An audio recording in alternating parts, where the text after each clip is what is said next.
In this video, I want to provide an overview of neuron function, which I think of sort of like how a gun functions. And we'll go into a lot more detail on how a neuron functions in later videos, but in this video I just want to give a bird's eye overview of it. The function of neurons is to process and transmit information. Without input, most neurons have a stable electrical charge difference across their cell membrane, where it's more negative inside the cell membrane and more positive outside the cell membrane. And we call this the resting membrane potential, or just resting potential for short. And this resting potential is really how the neuron is going to be able to be excitable and respond to input. And I think of this as similar to loading a gun by putting a bullet in it. Neurons receive excitatory or inhibitory input from other cells or from physical stimuli like odorant molecules in the nose. Input information usually comes in through the dendrites, although less often it'll come in through the soma or the axon. The information from the inputs is transmitted through dendrites or the soma to the axon with membrane potential changes called graded potentials. These graded potentials are changes to the membrane potential away from the resting potential, which are small in size and brief in duration, and which travel fairly short distances. The size and the duration of a graded potential is proportional to the size and the duration of the input. Summation, or an adding together of all the excitatory and inhibitory graded potentials at any moment in time, occurs at the trigger zone, the axon initial segment right here. This summation of graded potentials is the way neurons process information from their inputs. If the membrane potential at the trigger zone crosses a value called the threshold potential, information will then be fired down the axon.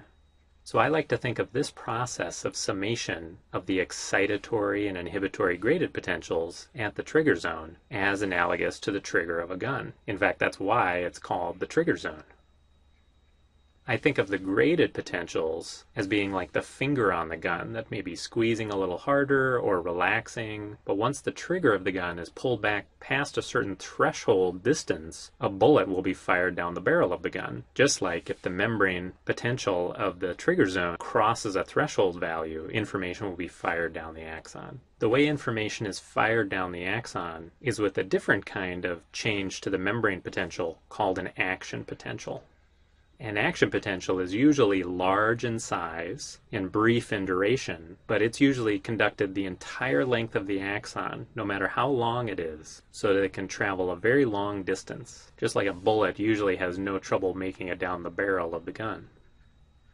And like a bullet traveling through the barrel of a gun, action potentials tend to travel very quickly down the length of the axon. Action potentials are different than graded potentials because they're usually the same size and duration for any particular neuron, as opposed to the graded potentials whose size and duration depends on the size and the duration of the inputs. Action potentials are conducted faster along larger axons, axons with a larger diameter, and along axons that have a myelin sheath that I've drawn in yellow here. When an action potential reaches the axon terminals at the end of the axon, information will then cross usually a small gap to the target cell of the neuron. And the way this happens for most synapses where an axon terminal makes contact with a target cell is by release of molecules called neurotransmitters that bind to receptors on the target cell and which may change its behavior. Neurotransmitter is then removed from the synapse, so it's reset to transmit more information. And I think of this part as similar to the bullet leaving the gun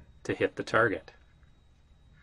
The input information that was converted into the size and the duration of graded potentials is then converted into the temporal pattern of firing of action potentials down the axon. And this information is then converted to the amount and the temporal pattern of neurotransmitter release at the synapse. These steps are how neurons transmit information, often over long distances. This is the general way that neurons usually function, but there are multiple functional types of neurons. So let's take a look at some of those.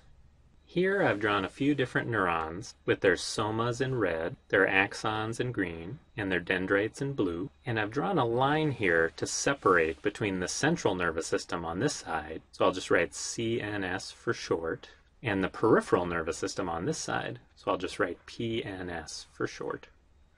And there's some different ways we can categorize functional types of neurons. The first way is the direction of information flow between the CNS and the PNS. If a neuron like this pseudo-unipolar neuron right here brings information from the periphery in toward the central nervous system, we call that an afferent neuron. Afferent meaning it's bringing information in to the central nervous system. We can also call this type of neuron a sensory neuron. Sensory, because the information it's bringing into the central nervous system involves information about a stimulus. And a stimulus is anything that can be sensed in the internal or external environment, which is to say anything inside the body or anything outside the body. These neurons are carrying information away from the central nervous system out into the periphery. So instead of calling them afferent neurons, we call them efferent neurons. Efferent. And there are two main kinds of efferent neurons. The first we call motor neurons. Motor, which means movement. These are efferent neurons that control skeletal muscle, the main type of muscle that's attached to our skeleton that moves us around. Skeletal muscle. These motor neurons are also called somatomotor neurons, or neurons of the somatic nervous system. The other type of efferent neurons are called autonomic neurons. Autonomic. And these neurons control smooth muscle, like the muscle around our blood vessels, cardiac muscle, the muscle of our heart, and gland cells, the cells of our glands that secrete hormones into the bloodstream. These autonomic neurons are also called visceromotor neurons, or neurons of the autonomic nervous system. Most neurons of the central nervous system aren't any of these types of neurons, however. They're like this neuron in that they connect other neurons together. So these are called interneurons, neurons between neurons. Interneuron. And there are many interneurons in the central nervous system forming very complex pathways for information to travel. So that while an individual neuron is processing and transmitting information, these complex networks of neurons in the central nervous system are doing even more complex processing and transmitting of information.